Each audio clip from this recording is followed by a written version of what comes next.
Olá, pessoal, boa noite. Sejam bem-vindos. Tudo bem?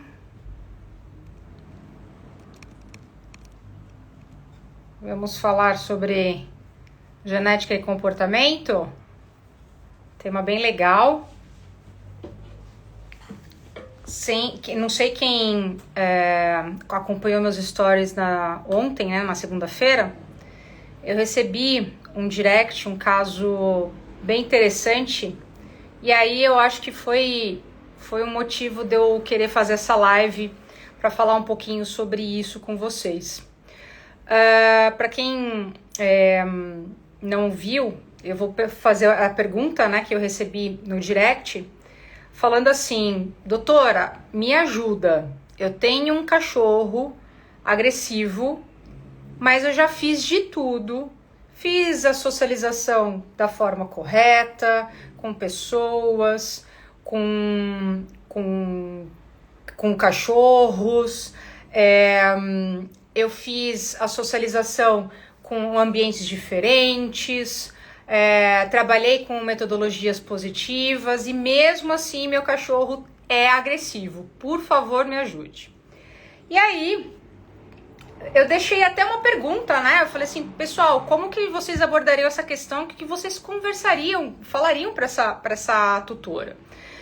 E, por incrível que pareça, ninguém pensou nessa parte da genética, Infelizmente, porque é tão importante, gente. O comportamento, ele é afetado muito pela genética, Então, vamos pensar aqui, como eu já tinha dito, Vamos pensar naquela formulinha que todo mundo viu isso no colégio, tá? Não é só na graduação que a gente vê isso, não.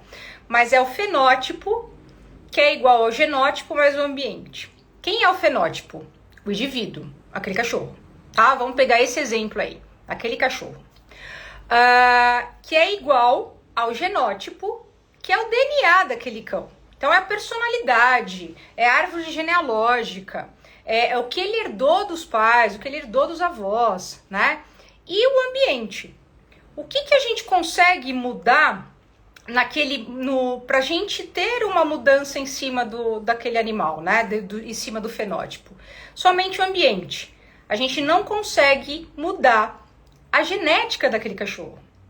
Portanto, pensando nessa questão, portanto, se aquele cachorro tiver um comportamento herdado dos pais de agressividade, eu diria que, por mais que ela tenha feito todo aquele processo, vamos pensar aí que ela realmente trabalhou de uma forma muito positiva, socializou esse cachorro e tudo mais, eu falaria o seguinte para ela: ainda bem que você fez tudo isso, porque se você não tivesse feito tudo isso, você teria um cachorro muito mais agressivo, tá? Porque a gente consegue trabalhar o ambiente pra gente ter um desenvolvimento nesse animal, no fenótipo, tá? Mas a genética a gente não consegue trabalhar. Então a gente precisa correr atrás, Provavelmente esse cachorro ele tem um fator genético muito importante, que mesmo ela trabalhando de uma forma totalmente correta, existe essa possibilidade aí na questão da agressividade. Não é que a gente também vai deixar aquele cachorro, olha, ele é agressivo, acabou e ponto final, tá? Na verdade, a gente consegue, claro, trabalhar sobre melhor forma, trabalhar com medicamentos para melhorar essa questão. Às vezes uma questão de manejo também é importante para a gente evitar uma possível agressão, enfim, tá? Eu não conheço o caso, eu só passei isso para vocês, mas é um fator extremamente importante. Por isso que eu acho que eu gostaria de ter... Por isso que eu quis fazer essa live para vocês, para falar o quão importante é a genética em cima do comportamento dos nossos animais. Tá certo? Claro, ensina em cima de muita coisa, mas como eu falo sobre comportamento, vamos focar no comportamento aqui, tá? Vamos pensar aqui em dois exemplos. Em dois animais, eu vou falar com cão, mas isso geneticamente a gente pode pensar em todas as espécies. Dois cães. Um que tem uma genética, uma herdabilidade aí muito grande para ansiedade por separação, e o outro nem tanto assim, né? Ele não tem praticamente nada. Os pais dele não tiveram, não são cães que têm ansiedade por separação, mas aquele primeiro indivíduo é um cachorro que ele tem um caráter genético muito grande para ansiedade por separação. Pensando nesses dois casos, se a gente trabalhar no primeiro caso, porque ele tem um alto potencial de ansiedade por separação, a gente ter um ambiente extremamente estimulante, todo o trabalho, né, formado da melhor forma possível, para a gente conseguir trabalhar da melhor forma possível a ansiedade por separação, esse cão, a tendência é que ainda ele sofra de ansiedade por separação. Se aquele cachorro 2, que ele não tem um potencial genético tão grande para ansiedade por separação, e tiver um ambiente mais pobre, menos rico em termos de trabalho e tudo mais, você pode ter certeza que ele vai sofrer muito menos, mesmo com aquele ambiente pobre. Porque o fator genético dele não é tão importante, não é tão pesado quanto aquele fator daquele cachorro 1, no caso, tá? Então, pra gente conseguir mudar o fenótipo, a gente precisa mudar o ambiente. Isso que é muito importante. E aí, claro que os adestradores, né, que os comportamentalistas, os veterinários comportamentalistas acabam atuando também. A gente precisa trabalhar da melhor forma para que esse cão, nesse caso, né, esse exemplo aí de ansiedade por separação, sofra muito menos, tá? Porém, a gente precisa entender que o fator genético é um ponto muito importante e que a gente não consegue mudar na vida daquele animal. Pensando dessa forma também, vamos lá. Aí eu falo um pouco em questão de selecionamento dos pais, né? Selecionamentos de canis e tudo mais. Pensando ainda na ansiedade por separação. Se a gente tem, por exemplo, um apadrinhador ou uma matriz, que a gente sabe que ela tem um potencial genético para ansiedade por separação e que os filhotes dela, eles têm um histórico de ansiedade por separação muito grande, o ideal seria tirar esses cachorros, castrar esses cachorros e tirar eles da reprodução, porque eles herdam, né, os filhotes herdam dos pais um caráter muito importante em cima desse fator de comportamental, que no caso é a ansiedade por separação. Eu não digo só ansiedade por separação, tá, gente? É só um exemplo aqui. Mas, por exemplo, em casos de agressividade, em casos de compulsão, em casos de uma ansiedade extrema, em casos de medo, enfim, vários fatores, né? Vários comportamentos acabam desencadeando, né, problemas no futuro desse animal, por mais que a gente acabe trabalhando em cima disso para que diminua essa questão, tá? Então, se os canis tivessem a consciência de que cães muito agressivos, cães que têm um distúrbio compulsivo muito grande, fossem tirados do cruzamento aí, nossa, a gente teria muito mais cães equilibrados. Pode ser que a raça, pode ser que os cachorros não seriam tão bonitos assim em termos de raça, né? Em termos de padrão de raça. Mas em termos de comportamento isso melhoraria muito, tá? E claro que com certeza todo mundo iria ganhar em cima disso. Uma coisa que é muito importante também na seleção de animais é procurar bons canis, né? Investigar dentro do canil, verificar a condição dos pais, olhar para esses pais, ter contato com esses pais, né, para ver qual que é o temperamento desses pais, para você ter mais ou menos uma ideia de como vai ser esse filhote, tá? Então isso é muito importante também. Geralmente a gente não tem muito costume, né, por exemplo, o que acontece muito, às vezes a gente ficou super...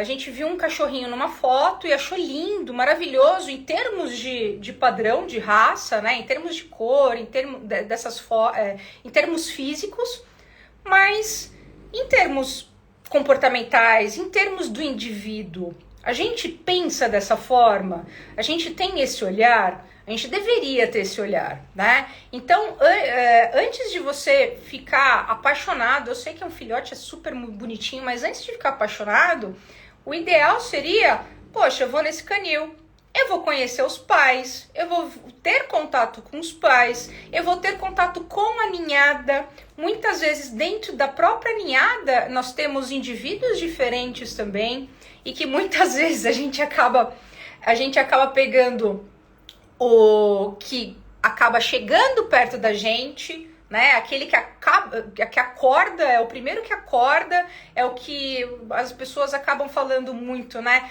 Ah, ele me escolheu, então é ele que eu vou pegar. Mas a gente nem pensou aí em tentar fazer alguns testes para ver qual que é o caráter comportamental dele, né? Se ele é um cachorro muito ativo, se ele é um cachorro medroso, se é um cachorro que não quer contato com ninguém, tudo isso a gente consegue ver em alguns momentos aí, em 1 hora mais ou menos de contato com essa ninhada, qual que é o cachorro que é um pouquinho mais equilibrado, tem um temperamento melhor, que não é aquele cachorro totalmente elétrico, todas essas coisas. Então, e claro, selecionar os pais a partir daí também, tá? Então é muito importante, gente, antes de tudo, a gente verificar o comportamento e a genética desses pais, tá bom? E se os canis tivessem essa visão, nós teríamos muito mais animais equilibrados hoje, né, no futuro. Então isso é bem legal. Claro que a gente sabe que nem todos os cães, né, tem todos os animais, os gatos também, eles vieram de canil, né? E claro que existe, no caso, a adoção e tudo mais. E aí, pensando dessa forma, dentro da genética, existe uma área que eu até digo que é entre a genética e entre o ambiente, que a gente fala de epigenética. O que é epigenética? É uma herança, né? Que esses filhotes, quando a mãe ela tá prenha, né? Ela tá em gestação, ela pode sofrer no ambiente algumas mudanças, né? Por exemplo, falta de recursos. Então ela pode ter problemas em se alimentar, problemas em beber uma água, ela pode ter maus tratos, né? Ela pode sofrer, por exemplo, de medicações hormonais. Eu tentei fazer com que essa cachorra, a cadela, não engravidasse, então ela tomou o remédio e não deu muito certo. Ela sofreu maus tratos de pessoas. E o que acontece? Esses filhotes, no momento do parto, né, no momento da gestação, eles acabam herdando, né? A gente não muda a sequência do DNA, né? Isso é em termos de biologia aí, mas são algumas alterações, algumas modificações a gente fala dos estomas, né, do DNA, que vai favorecer, que vai dar para aquele filhote no futuro algumas heranças desses problemas que ela enfrentou, tá? Claro, tanto no problema quanto numa forma positiva também, tá? Então, se fosse, por exemplo, uma cadela que ela tivesse bastante recurso, que ela não sofresse absolutamente nada, esses cachorros eles sofreriam muito menos no futuro. Mas, na verdade, o que a gente vê, por exemplo, aí pensando nas cadelas aí de adoção, né, de resgates, elas que sofreram maus tratos, elas não tiveram todos os recursos disponíveis e isso afeta o desenvolvimento dos filhotes, tá? E o que é importante isso? esses filhotes, eles vão ter comportamentos, problemas de comportamento em função dos problemas que ela enfrentou durante a gestação, certo? Então, não existe só a genética, mas a genética é o fator que a gente não consegue mudar, mas a gente consegue mudar o ambiente para que esse indivíduo não sofra tanto. E a epigenética já fala muito bem sobre isso, tá certo? Eu queria passar para vocês aqui. Eu não sei se teve alguma pergunta aqui no meio do tempo, mas eu me perco um pouquinho, tá? Deixa eu ver aqui.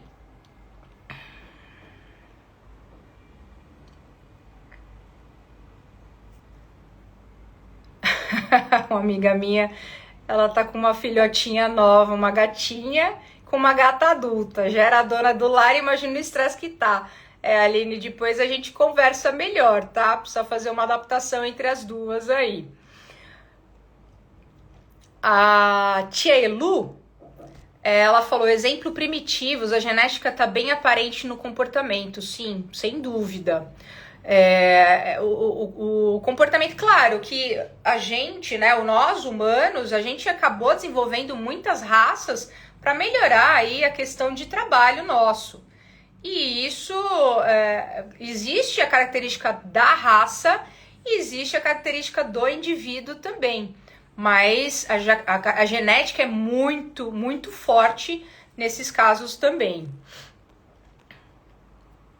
Por isso deve ser bom encontrar bons canis, sem dúvida, tá? Quanto mais a gente selecionar canis, ter esse tipo de pensamento, né? Logo depois que um pouquinho antes da gente adquirir um filhote, verificar os pais, verificar o que realmente você quer. Às vezes você gosta de uma determinada raça também e você não faz ideia do que precisa daquela raça. Né? Assim, qual é o nível de energia, o que eu preciso, né? Porque existem as necessidades normais daquela espécie, mas existe a necessidade daquela raça também, mais específica, né? Então é muito importante a gente pensar dessa forma e procurar canis muito bons. Mas pensa também, não é canis bons pensando em estrutura, né? Pensando, nossa, o pai da minha cachorra é lindo, maravilhoso. Gente, vamos pensar, vamos esquecer, né? Vamos deixar isso um pouco de lado, a característica física. A gente pensa muito na característica física, só que esquece de pensar na característica comportamental. E muitos, assim, hoje a gente tem um boom de casos de problemas de comportamento, tá? Então é muito porque a maioria dos canis, eles pensam em termos físicos, né? Em termos de padrão de raça, mas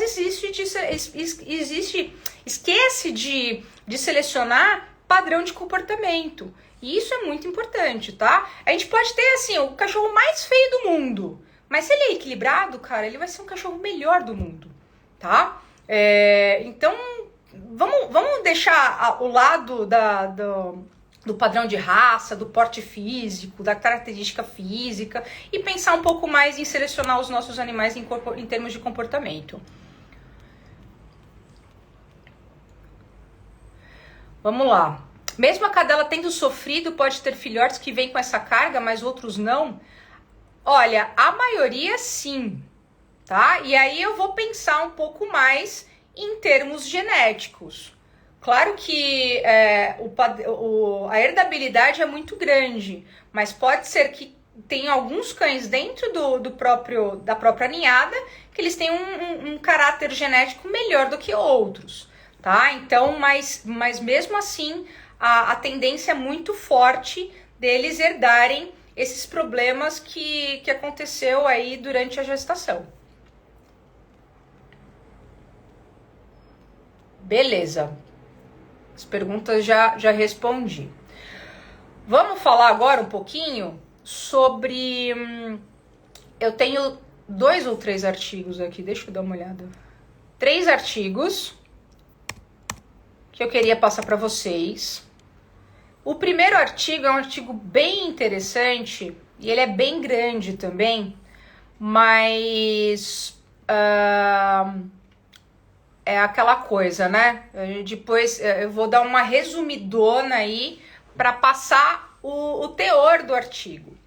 Esse artigo, se vocês quiserem, depois vocês podem entrar em contato comigo, tá? Depois eu consigo passo pelo direct para vocês esses artigos, quem tiver interesse.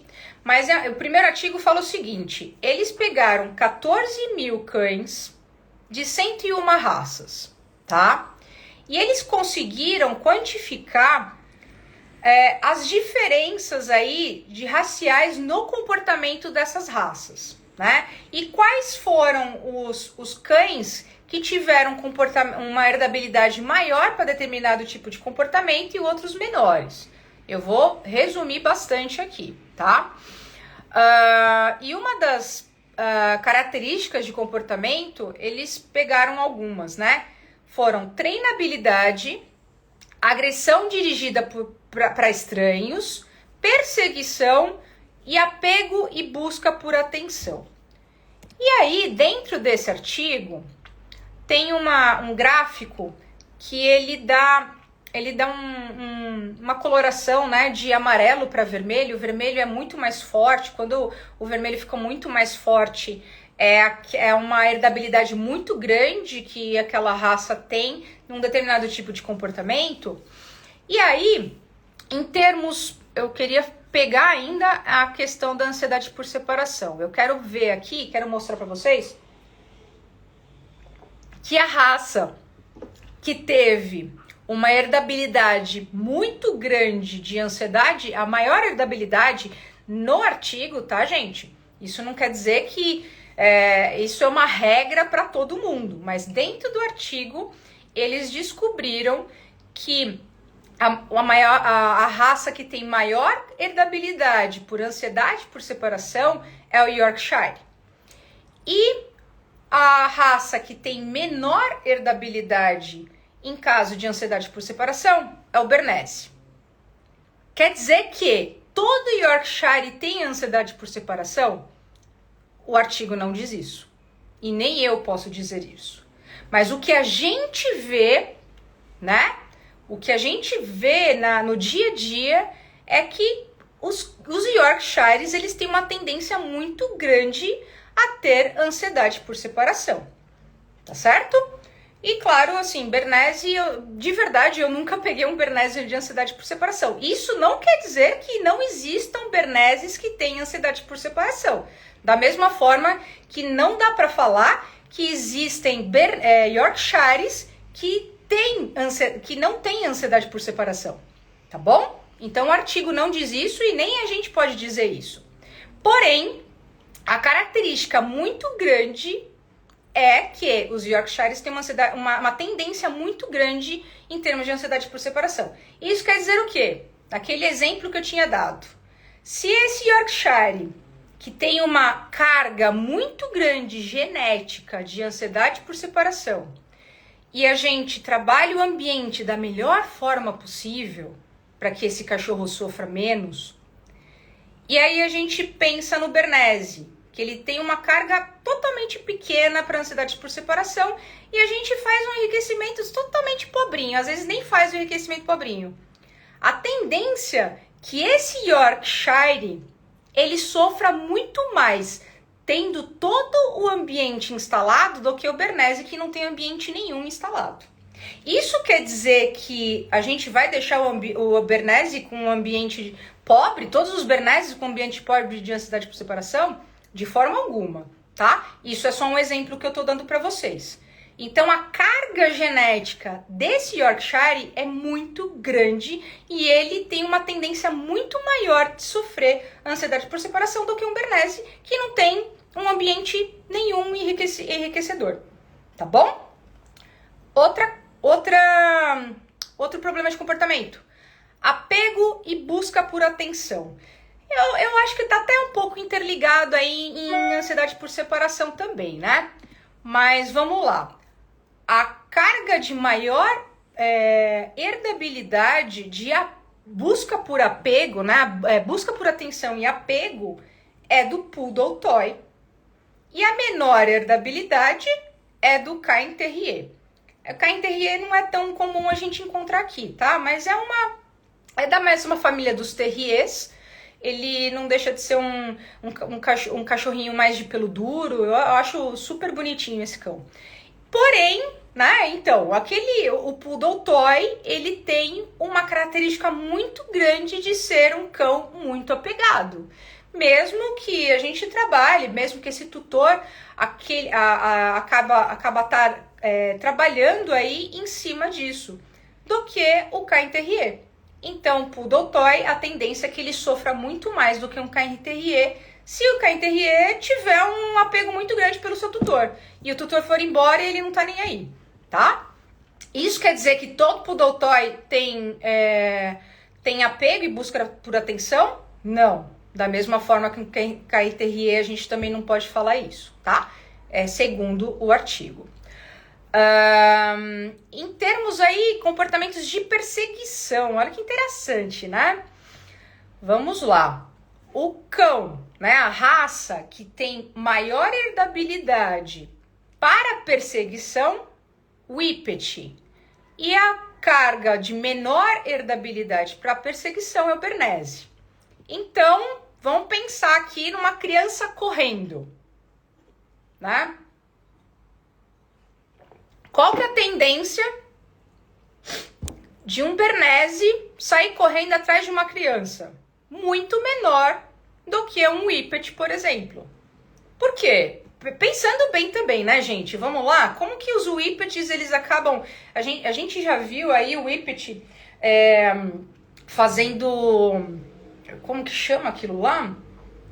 Corrida, né? E o que eles correm? Eles correm atrás de alguma coisa. E a gente vê que eles correm atrás de um coelho, né? É um urso, um bichinho de pelúcia, algo do tipo. E eles saem correndo atrás daquela caça. Acaba sendo uma caça.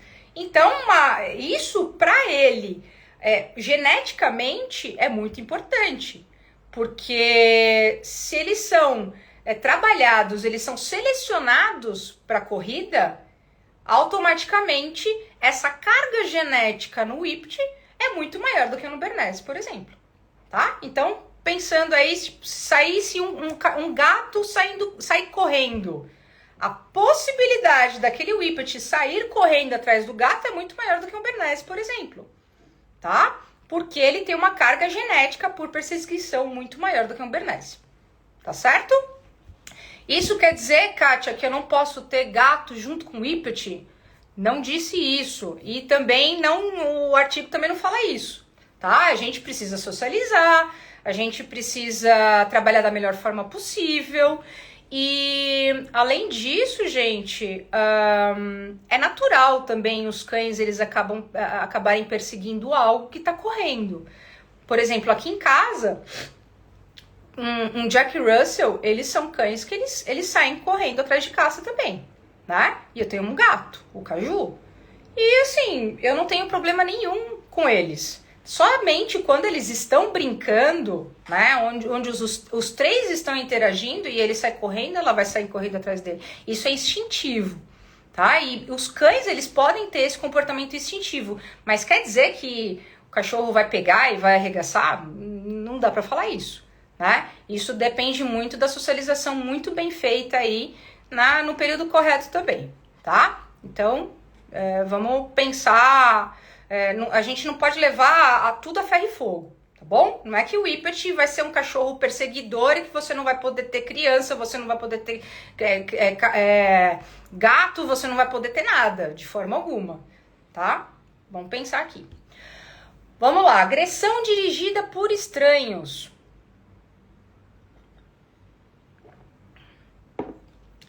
Uma raça com maior herdabilidade foi o Pinscher. E uma raça com menor herdabilidade de agressão dirigida por estranhos foi o Greyhound. Greyhound é um cão também de corrida, tá? Ele dá a mesma... parece um Whippet pequenininho, não sei se vocês conhecem. Greyhound é o galgo italiano, né? Eles são pequenininhos aí.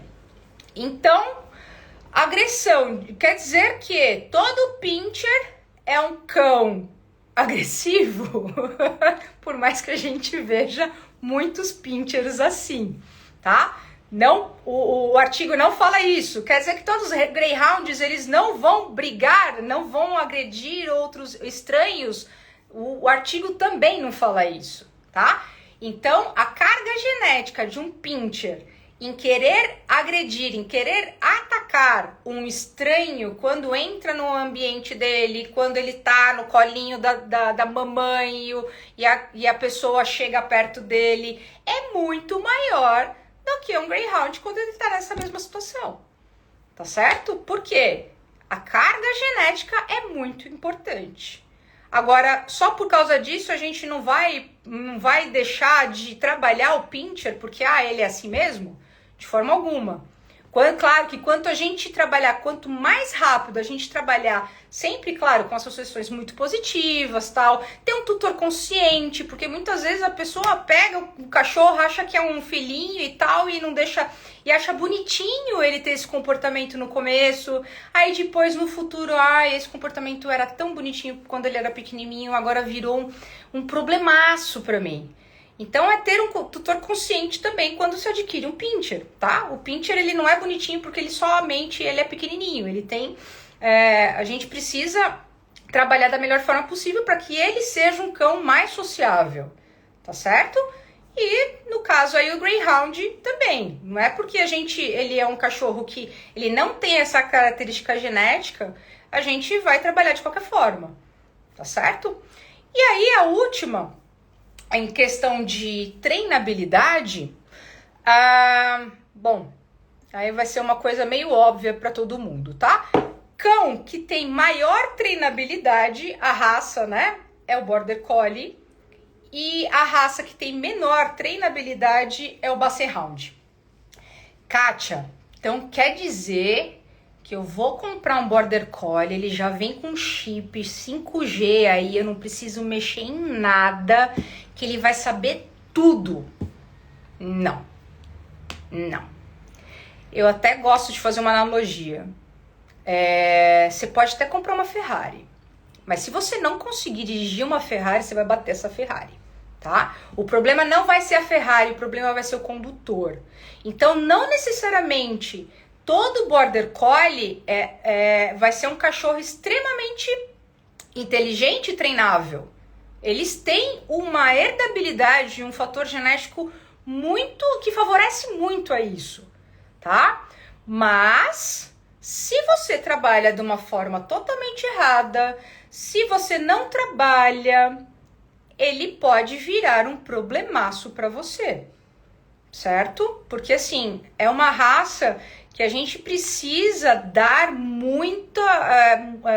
ele precisa ser muito estimulado, porque é uma raça de trabalho, e é uma raça inteligentíssima. Quando a gente não trabalha de uma forma correta, muitas vezes ele te adestra, tá? Por ele ser tão inteligente, ele entende que ao determinados comportamentos, né, que ele faz... ele é reforçado sem você pensar que ele está sendo reforçado.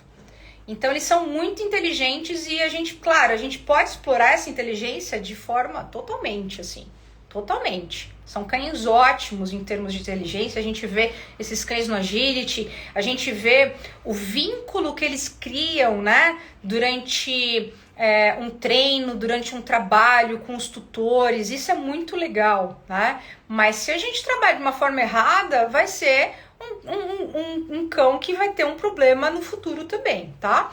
Eu dou sempre um exemplo da mexerica aqui, que é uma raça também extremamente inteligente, e eu falo que ela me adestrou em um momento, e eu nem me dei conta disso.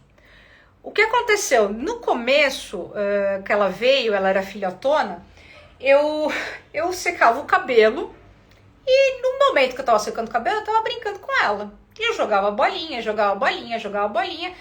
E eu nem lembro quando isso começou a virar uma coisa repetitiva. E hoje, gente, eu posso falar que ela pode estar no 20º sono. Ela percebe que eu já me troquei, eu tô com a toalha na cabeça, que eu vou começar a secar o cabelo, ela já acorda. Ela já acorda, já olha pra minha cara. E eu demorei muito pra perceber isso. Eu falei assim, gente, como a mexerica percebe que eu... Gente, ela tá morta. Ela pode ter voltado do dia inteiro de passeio e tal. Ela acorda e vai e leva alguma coisa pra eu brincar com ela.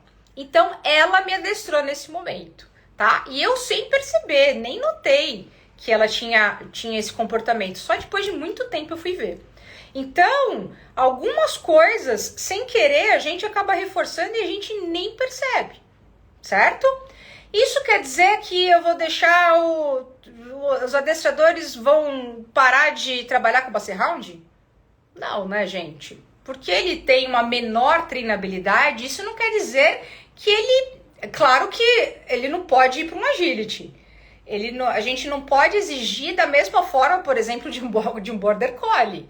Isso seria completamente nada a ver, né? Mas que ele tem uma treinabilidade um pouco menor, porém a gente pode estimular isso para que ele seja um cão que atenda ao tutor, essas coisas, tá? Então, tem, assim, o artigo não diz que, assim, a gente deve esquecer o Basset Hound, que se os Basset Hound chegar para você, adestrador, vocês não pegam, porque é uma raça extremamente burra, não é de forma alguma, tá? Então, ele tem uma menor treinabilidade perto de o Border Collie, que tem uma maior treinabilidade, tá? Então, o fator genético é muito importante aí nesses comportamentos. E claro que tem vários comportamentos, tá?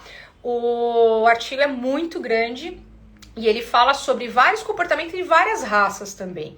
Aqui, claro que a gente pega só o maior e o menor para ter uma base aí das raças, tá? Mas foram 101 raças que eles acabaram trabalhando. Agora, eu queria falar um pouquinho do papel da genética na agressividade canina. E aí, esse artigo fala na herdabilidade do comportamento em Cocker Spaniel ingleses. Quem nunca ouviu falar sobre Cocker dourado? Aquele Cocker dourado, todo Cocker dourado agressivo, todo Cocker dourado, pelo amor de Deus, é Cocker dourado, é Cocker dourado. Eu já peguei um Cocker dourado, eu já peguei vários Cockers dourados e tem um grande problema, né? Em termos de agressividade em cima desses Cockers dourados. E aí o artigo ele vem para falar sobre isso. Então, entre em contato comigo, depois eu passo para você os artigos certinhos, tá? Não tem problema nenhum. Então, eu vou resumir também. E esse artigo ele fala, é um termo que eu não uso, quem me segue aqui há muito tempo vai saber o que eu tô falando, sobre dominante agressivo. E primeiro que agressividade não é agressividade, é reatividade, dominante a gente precisa pensar aí um pouco antes também. Mas, segundo o artigo, eu vou falar em cima do artigo, eu não vou justificar esse termo, tá? Eu só vou falar sobre o artigo em si. Eles concluíram que existe sim um fator genético aditivo hereditário para o comportamento dominante agressivo em Cocker Spaniel inglês. E alguns fatores incluem, acaba complicando em cima disso, né? Incluem o sexo. Então, os machos, eles são muito mais agressivos do que as fêmeas. A cor da pelagem. Então, a cor da pelagem, primeiro, né? Vamos lá, em termos de primeiro, segundo, né? Os revestidos de ouro são os mais dominantes, seguidos pelos cães revestidos de preto e finalmente pelos cães de pelagem particolor. E o efeito ambiental comum devido à ninhada. Então, ó, esse artigo fala também sobre ambiente.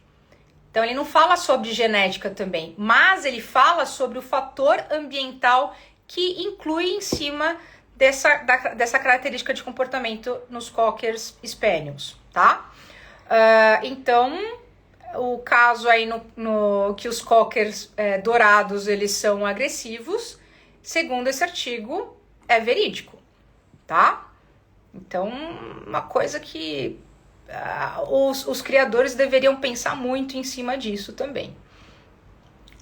Agora tem um outro sobre também agressividade, falando assim: o comportamento agressivo é afetado por fatores demográficos, ambientais e comportamentais em cães de raça pura.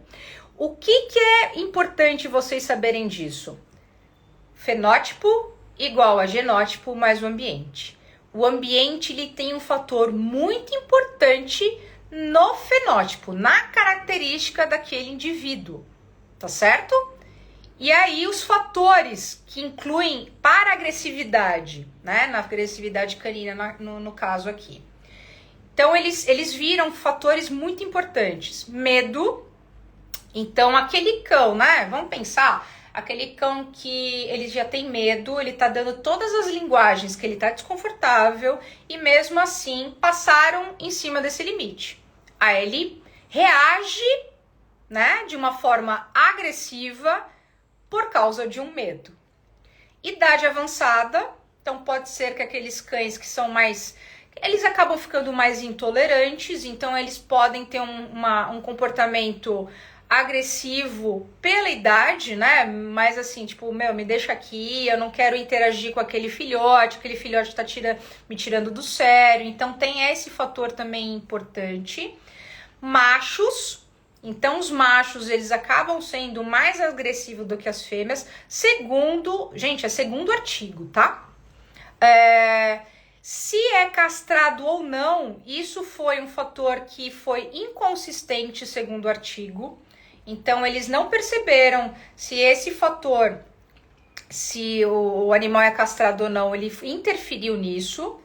A raça, né? Então, a raça aí pensando no fator genético importante, no porte e cães únicos de donos de primeira viagem são muito mais agressivos.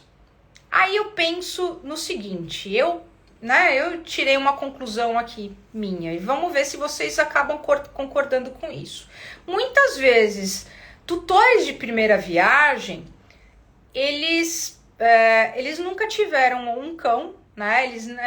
É novo, tudo muito novo e às vezes não sabem lidar muito com a linguagem, não sabe dar alguns limites, entender os limites que os cachorros estão dando também. E sem querer acabam tomando mordida. E pode ser um cachorro agressivo a partir daí, tá? Por falhas de manejo, falhas de entendimento da espécie, algo do tipo. E aí, eles viram que as raças com maior agressividade, né, nesse sentido, segundo o artigo, é o Poodle Toy, Poodle miniatura e Poodle médio, Schnauzer Mini, e os de menor, né, agressividade, foram o Labrador e o Golden Retriever. Pensando aí em caráter genético, né, pode ter um fator muito importante também, mas o fator ambiental, né, que inclui o tutor, inclui enriquecimento ambiental, inclui treinamento, inclui adestramento, inclui socialização, inclui tudo. E que o fator ambiental é muito importante para o desenvolvimento desses filhotes e de uma forma positiva. Tá certo?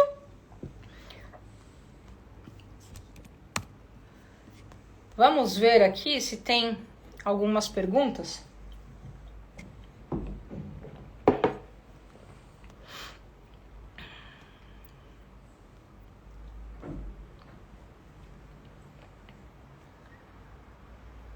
Gente, desculpa, eu sou péssima, tá? Vamos lá. Aí da doutora Fernanda falando aqui, concordo, equilíbrio é tudo. 75% dos meus pacientes são ansiosos. Estou realmente precisando conhecer sobre comportamento. Ótimo, Fernanda. Seja bem-vinda, então. O grande ponto aí é a ansiedade. Eu até falo, até depois da pandemia, aumentou demais. E a gente precisa entender aí essa questão de ansiedade em cima dos nossos animais, tá? E o fator comportamental, né? A área comportamental é muito importante. E claro, quando a gente trabalha com cães ansiosos, a gente tenta entender aí a questão do bem-estar, porque se o bem-estar não está muito bem instalado, o nível de cortisol desses animais, eles estão altíssimos. E aí, no futuro, a gente vai começar a ter muito mais problema de saúde, muito mais problema de, por exemplo, de pele, problema hormonal, em função dessas ansiedades elevadas aí, tá bom? Mas que bom, seja bem-vinda e vamos trocar figurinha por aqui. Vamos lá, Tchelu. Eu imaginava que o grupo 9 poderia ter mais tendência à ansiedade por separação, por ser um trabalho deles ficar unido e quando ficam afastados ficam mais nervosos. Pensei, não afirmo. Eu só não lembro em que momento você tinha dito isso, tá? Em que momento da live que foi... grupo 9, eu não lembro o que eu tinha falado. Mas se você quiser, me manda uma pergunta de novo ou entra através do direct e a gente conversa melhor, tá? Boa noite, eu tenho uma filha autista de 7 anos e está querendo muito um pet. Tenho dúvida qual raça. Olha, Daniele, de verdade, eu não vou poder te ajudar aqui. A gente está falando sobre genética e comportamento. No caso aí de autismo, cães, você precisa entender quais, assim, as necessidades, o filhote, se é um cachorro de pet, se é um cachorro que você pensa aí em ser um cachorro de trabalho, tudo isso tem que ser pensado muito, tá? Porque por mais que vai fazer o bem, né, para sua criança, para sua filha e tal, a gente, assim, acaba sendo um outro filho para você, né? Os cães, eles têm essa necessidade, precisam ser cães muito dóceis, você precisa investigar um pouquinho mais. Eu sugiro que você procure uma raça muito mais dócil, procure enfim, pesquise muito antes de você ter ter a decisão de você pegar um cão em função disso, tá bom?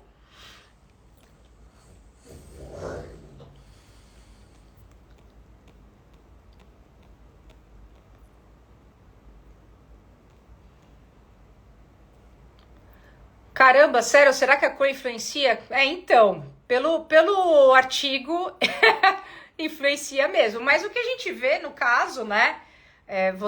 Eu acho que você trabalha com isso também, se é adestradora, a gente sabe que muitos cães, por exemplo, entre o azul ruão e um cocker dourado, o cocker dourado tem um perfil agressivo muito maior do que um azul ruão. Né? O azul ruão é o que eu percebo na raça, são os cães que são mais dóceis, né? É a cor que é mais dócil. E a cor, segundo o artigo, acaba influenciando sim, tá bom? A live vai ficar salva, mas ela vai ficar salva por pouco tempo. Então, se você não assistiu até o começo, vai lá. Agora que eu vou finalizar, coloca lá, assiste até o começo. E se você tiver alguma dúvida, pode entrar em contato comigo, tá bom? Trabalhamos com sinoterapia, o mais utilizado é o Golden.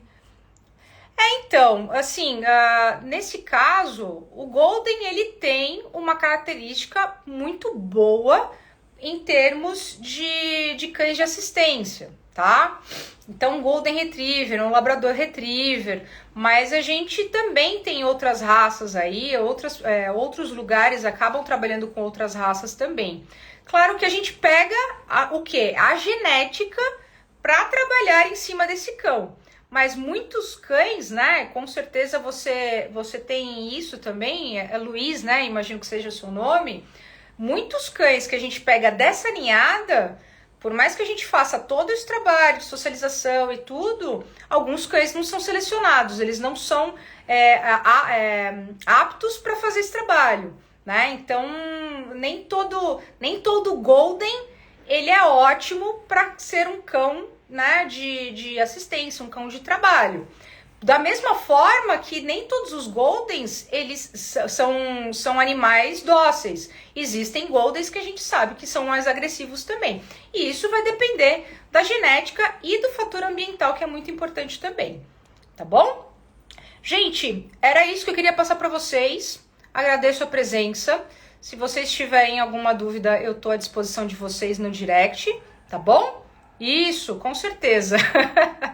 E aí, enfim, eu queria passar é muito importante a gente falar sobre genética, poucas pessoas falam sobre genética. É claro que a gente tem que focar muito aí na questão, no fator ambiental, mas a genética é um fator muito importante e que, cara, isso afeta muito no desenvolvimento dos nossos animais. A gente precisa entender as limitações deles e muitas vezes as limitações elas vêm de um caráter genético e que infelizmente esse é o único fator que a gente não pode mudar, tá bom? Gente, muito obrigada, uma boa noite, bom feriado na quinta-feira e a gente vai se vendo aí no Instagram. Um abraço, tchau, tchau.